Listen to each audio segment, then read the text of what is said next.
want to introduce our MC, Mr. Eddie Nickerson.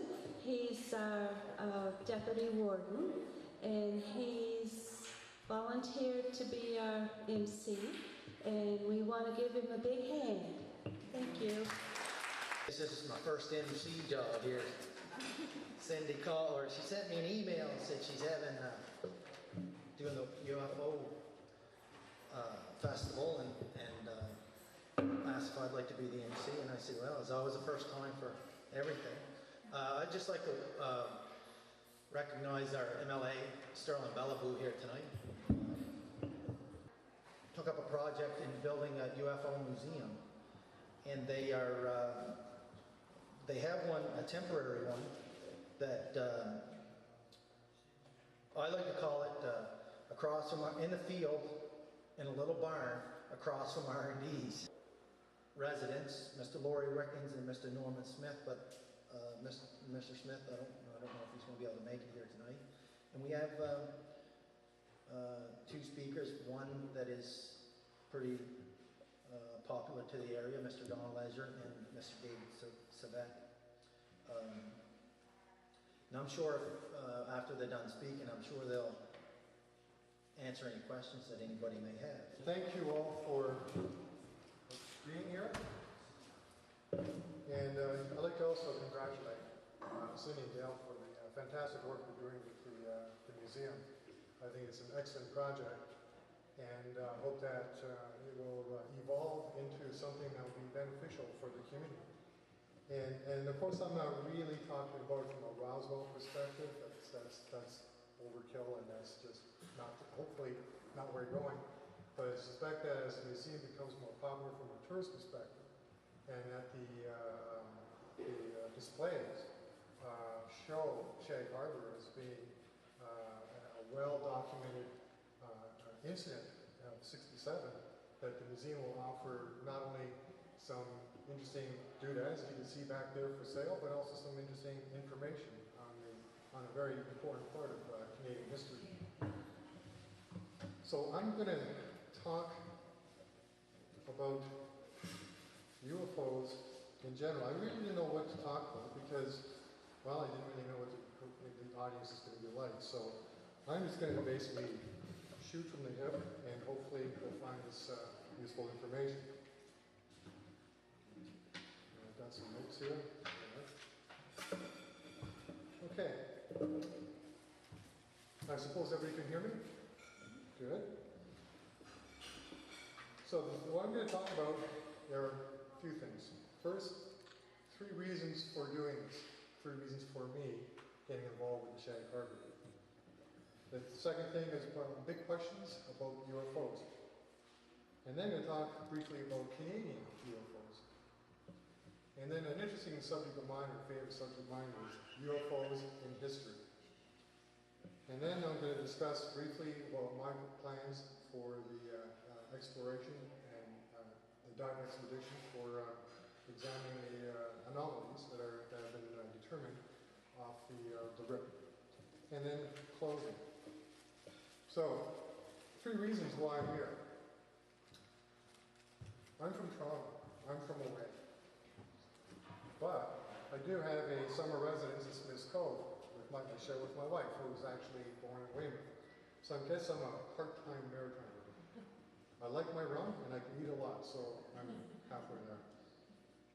The reason I'm doing this is because it's a personal quest of quantifiable scientific knowledge and information with respect to Shag Harbour.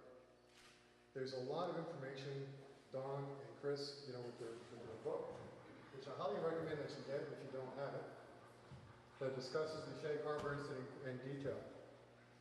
But in my mind, there's still some unanswered questions 40 years later. And my interest is from a physical perspective. As you know, I'm a diver. And I look for physical evidence to support that there might be an existence of extraterrestrial UFOs. I'm not saying there is, but I'm looking for the evidence. Because after about 60 years of UFO history, all the way from Roswell, there's very little hard evidence that these things actually exist. Now, I don't want to get into conspiracies and all that sort of stuff. So that's the first reason, to find physical evidence. And if there's anything out there that may even be remotely related to the incident, I'd like to find it. The second reason is that I hope that by doing this dive and hopefully getting some people interested in the dive with respect from the networks, that there might be a resurgence in the interest in Shag Harbour. This can only be good for people like Kale and Cindy. And it'll be good for the community as well. More people come here because there's something here to see and there's something to learn. So I hope that by getting involved with this type of project, that I'll be a catalyst to bring more people into the area, which will hopefully be beneficial for the area. The third reason I'm going to leave till the end. So the big question is, actually, let me ask you, what is the question about UFOs? You got a question? Yeah, several. Okay, give me one. I'd like to know why the media still exhibits such skepticism when interviewing the acknowledged experts in the field. Okay. That wasn't one of the questions, but oh, that's a good question. That's a good question. I'm going to go even more basic. Do UFOs exist? I think everybody asks that question. I mean, I get that asked question all the time. Where do they come from? And of course, the third favorite question everybody asks is, are we alone? I don't know. After 60 years and literally thousands of UFO sightings and reports, you know, we are no closer to answering that question, whether the UFOs are of extraterrestrial origin. And I qualify this as being extraterrestrial because UFOs actually exist every single day. People witness UFOs every single day, and I'm pretty sure that every one of you have probably seen a UFO. A UFO could be, let's say, a Canada goose flying across the horizon, sun setting low. The reflection of the sun off the body of the goose makes it look appearing like a glowing object flying across the sky. Like, what is that? Hey guys, what is that? I don't know. That's a UFO. That is an unidentified flying object. It's not extraterrestrial. It's just unknown. It's unidentified. That happens all the time. But what UFOs are extraterrestrial? There's a really good book by a fellow written by Ivan Sanderson, okay, Invisible Resonance. This guy postulates that the UFOs, assuming they do exist, and they're extraterrestrial or created of non-human construction, originates from none other than the planet Earth. Now, consider this. I'm a water guy, I'm a diver. 3/4 of the planet is covered in water. Okay? 3/4 of the planet is covered in water. That's a huge amount of surface area covered by water. Do you know what the average depth of this water is when you take all the depths into account? Anybody? Miles. 2 miles. 2 miles deep. That is the average depth. I took a dive once off of Turks and Caicos in a trench, 6 miles deep. That's how deep it was. It's just incredible. So when you think about it, there's a lot of surface area of the planet that's covered by water.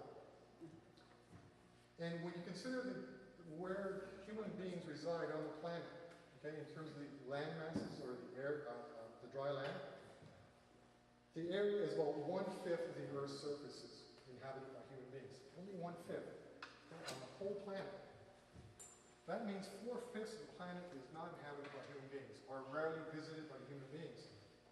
That means that there is intelligent life living in the bottom of the oceans. They're basically living in a place 4 times greater than where we live. Okay? So you just look